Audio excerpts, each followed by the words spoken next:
שמך עליון, להגיד בבוקר חסדיך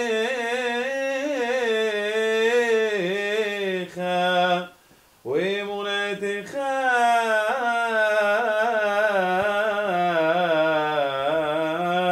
בלילות. Aïe, aïe, aïe, Youssef. Tu m'as fait rêver là. Tu m'as fait. C'est-à-dire que Dieu te bénisse. Amen. Bon, tu es venu pour me poser une question. Question, D'accord, déjà on va dire shalom. Shalom à nos chers amis. Qu'on est content de démarrer comme ça avec un petit chant pour adoucir le cœur. Parce que de temps en temps, avec la vie, avec les soucis, avec les petits soucis, petits problèmes, le cœur il devient dur, il devient crispé. Alors on a besoin de détendre. Alors soit on prend un verre de vin, ou alors un exomile, ou alors une petite musique comme ça. Ah, que c'est beau ça. C'est quoi les paroles? Explique-moi, c'est quoi les paroles? C'est quoi? Tov Leodot. Tov Leodot Hashem. Qu'est-ce qu'il est bon de remercier Hashem. Ça c'est le chant que j'aime. C'est le chant que mes parents aimaient. Qu'est-ce qu'il est bon de remercier Hashem. C'est kiffant de dire merci. Merci Hashem, merci. Grâce à Dieu.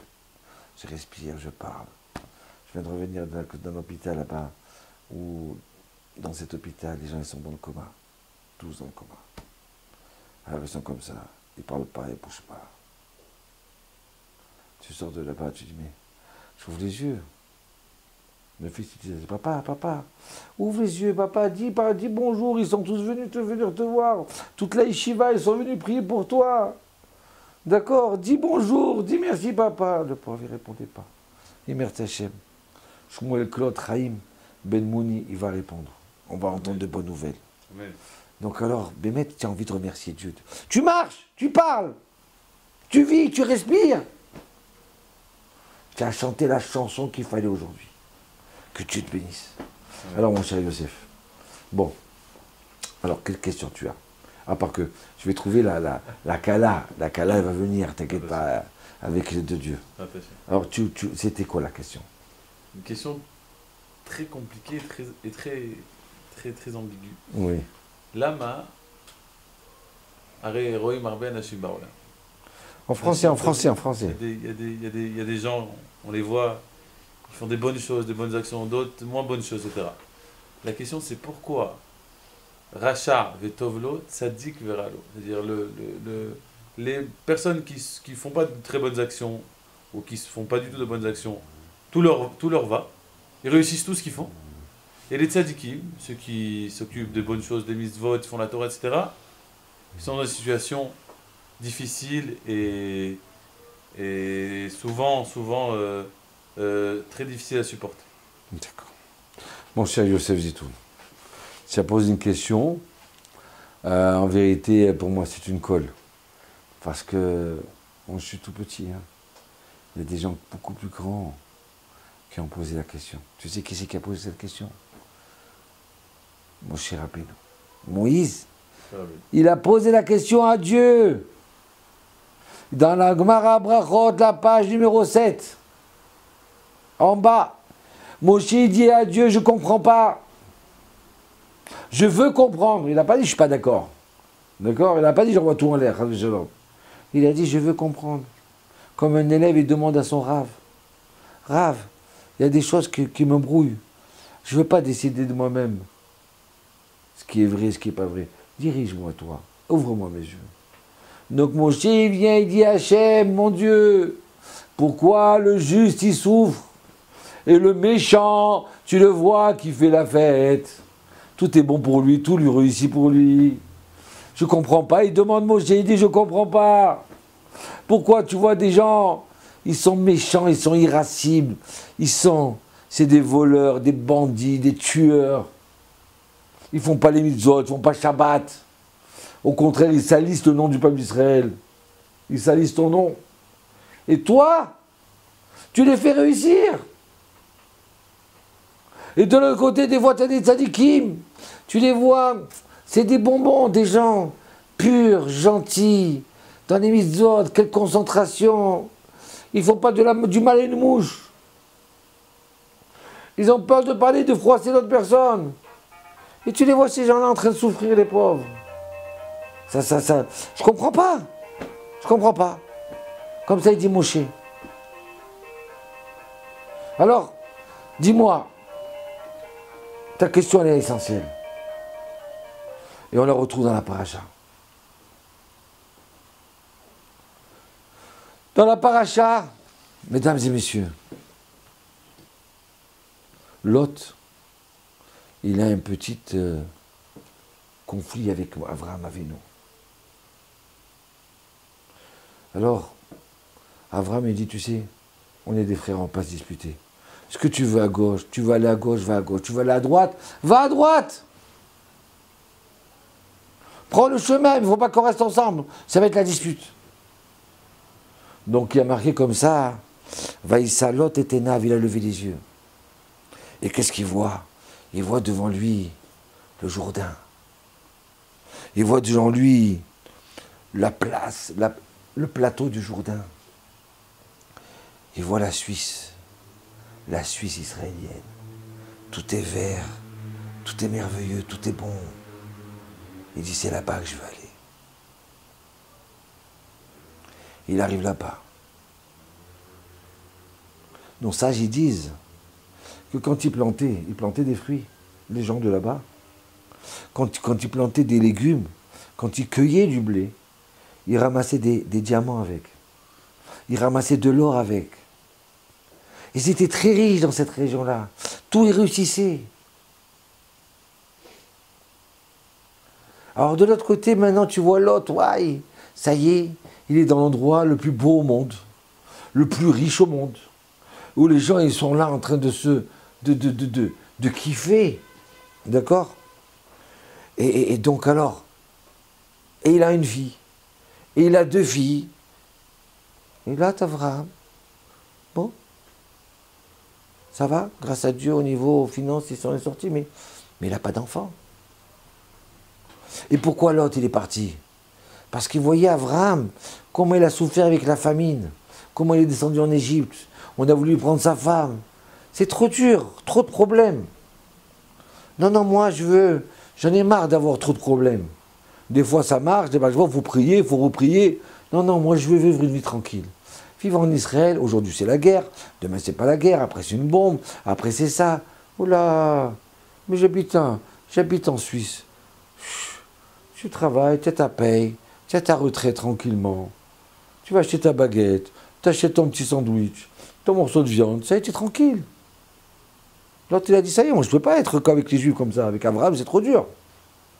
Alors maintenant là il kiffe, il bronze.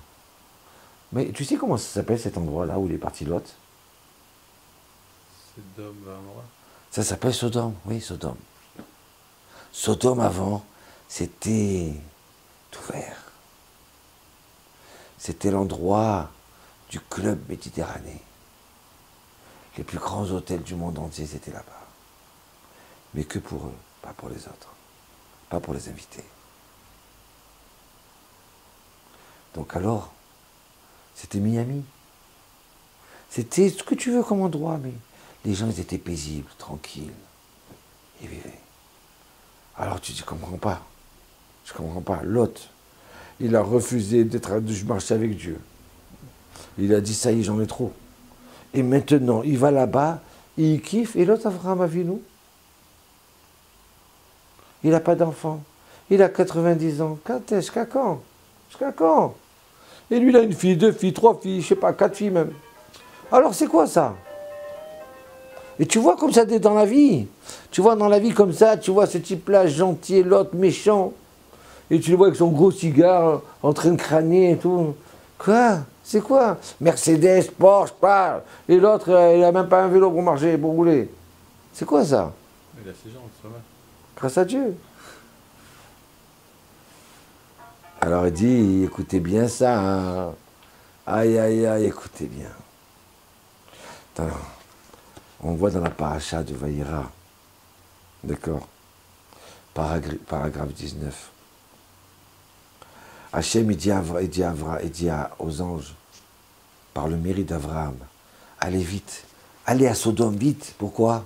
Je vais détruire Sodome. Je vais jeter la bombe atomique à Sodome. Je vais tout brûler. Pourquoi? C'était Réchaïm. Ils sont trop méchants.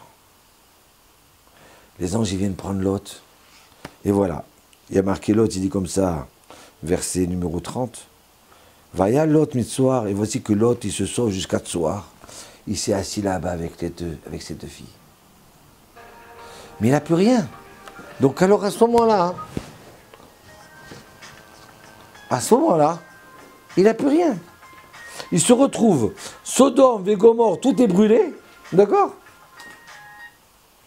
Il se retrouve avec ses filles, il n'a plus un sou, plus une carotte, plus un œuf, plus rien. Plus rien. Toute la richesse qu'il avait, c'est perdu. Sa femme, il a perdu sa femme. C'est devenu une statue. Ses beaux-fils, quand il leur a dit de sortir, ils l'ont ri au nez. Ils se sont moqués de lui. À un moment, il avait une super belle famille. Il avait le penthouse le plus beau au monde, d'accord? Il avait tout. Il rigolait, peut-être dira, Abraham, il suit le pauvre. Ah, moi, regarde la famille belle que j'ai, regarde. Puis d'un seul coup, il n'y a plus rien. Et maintenant, Abraham, il a Yitzhak. Il a le descendant qui va arriver. Donc, mon Dieu, c'est pourquoi je te dis ça. C'est que des fois, dans la vie, on se pose des questions. Comme Moshe, il a posé la question. Qu'est-ce qui a marqué? La Gemara, comme ça, est dit. Hachem, il répond à Moshe Rabbeinu. Alors, c'est quoi la réponse qu'il va donner? Eh bien, on sait que c'est quoi la réponse? Il va montrer sa nuque. Il dit, devant moi, tu ne peux pas voir ma face, tu ne peux pas voir. Mais tu vas voir derrière moi. Il lui a montré l'arrière de lui. Ça veut dire quoi, il montre l'arrière? Je vais t'expliquer. Une réponse extraordinaire. Il lui dit, Moshe, ta question, elle est maintenant. Oui, pourquoi le tzaddik, il souffre et le rachat, il profite, Mais regarde la fin du film. Regarde ça, dans 1 an, dans 2 ans. Tu t'aperçois que le rachat, il est par terre, il a tout perdu. Et le tzaddik, grâce à Dieu, il est là. Il est avec sa grande famille. Il a réussi sa vie. Voilà, pareil avec l'autre. La question se posait. Tu regardes la fin de l'autre. C'est quoi la fin de l'autre? Elle est catastrophique, la fin de l'autre. Il a cru voir la Suisse israélienne. Il va là-bas, il laisse Abraham en arrière et lui, il va vers le modernisme, vers la richesse, vers la réussite. En fin de compte, l'autre, il a tout perdu. Il se retrouve tout seul avec ses 2 filles. Sans argent, sans rien. Tu comprends? Et Abraham, il est là avec Yitzhak Avinu. C'est la descendance du peuple d'Israël. Donc c'est vrai qu'on peut se poser des questions. Mais avec l'âge, tu t'aperçois que ceux qui étaient il y a 20 ans, tout réussissait, tu les vois aujourd'hui. Jetés, perdus. Et tu vois ces tzadikim qui étaient là il y a 20 ans, c'était dur, c'était dur. Et tu les vois aujourd'hui, avec le sourire aux lèvres. Tu vois la bracha qui est sur eux. C'est ça qui veut dire, mesdames et messieurs, c'est ça. C'est pour ça qu'il y a marqué qu'à la fin des temps, Imalesrok Pinou, notre sourire, notre bouche, elle sera remplie de sourire. À la fin des temps, on sera super heureux. Et les autres, ils auront la tête basse. Celui qui est dans la voie d'Hachem, à la fin de temps, à la fin du film, qui a marqué The End, alors à ce moment-là, le tzaddik sera souriant. Shalom.